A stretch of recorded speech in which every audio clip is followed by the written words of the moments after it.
Hi, I'm Matt Yetton. And I'm John Christ. Welcome back to our series on the 2024 zoning amendments, the series that will guide you through the decisions you'll be asked to make on March 12th.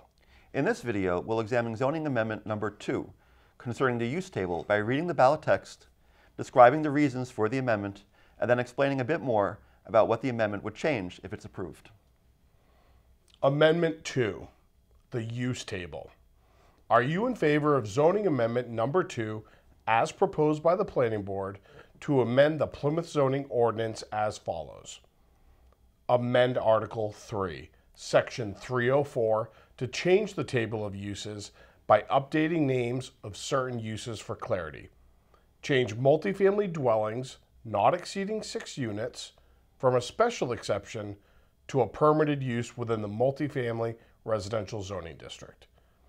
Allow single-family attached dwellings up to 4 units as permitted in the MFR, Ag, CI, and VC, and by special exception in the HC and ICD districts. And amend the provisions referencing parking for more than, less than, or equal to 125% of the minimum parking requirement to eliminate the internal conflict. Accessory dwelling units will be by special exception in the SFR zone and permitted in all other zones.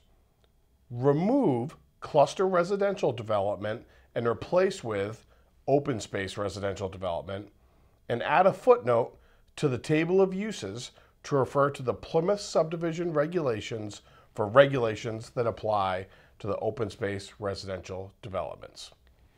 The use table in the zoning ordinance is where we outline which uses, as described in our definitions, are allowed in which zones. For example, because we will likely have a new definition for dwelling single-family attached and for dwelling single-family detached, we need to have these changes reflected in our use tables. And we'll need to define where we would permit single-family attached units to be built. Per our proposed use table, we would allow them to be created in the MFR, Ag, CI, and VC, and by special exception in the HC and ICD districts or zones. If those acronyms are not proving very helpful to you, these are the multifamily residential, agricultural, civic institutional, and village commercial, and by special exception through approval of the Zoning Board of Adjustment in the highway commercial and industrial and commercial development districts. If you're still confused and want to know where each of these districts is located, take a look at the map of our zoning ordinance, available on the Town of Plymouth website or at Town Hall. This amendment would also permit the construction of multifamily housing by right in the multifamily residential zone, which just makes sense, without the approval of the zoning board that is currently required. Accessory dwelling units will be allowed by right in most zones, making the process less cumbersome for most, with the exception of the single-family residential zone, where it would require a special exception.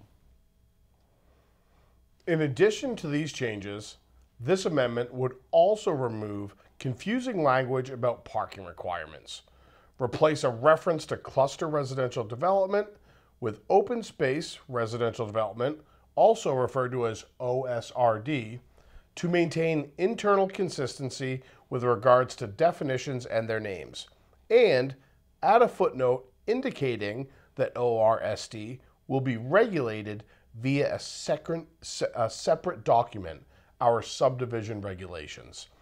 This last group of changes will not in themselves have a large impact. However, we do have separate amendments for both parking and OSRD to be explained in later segments.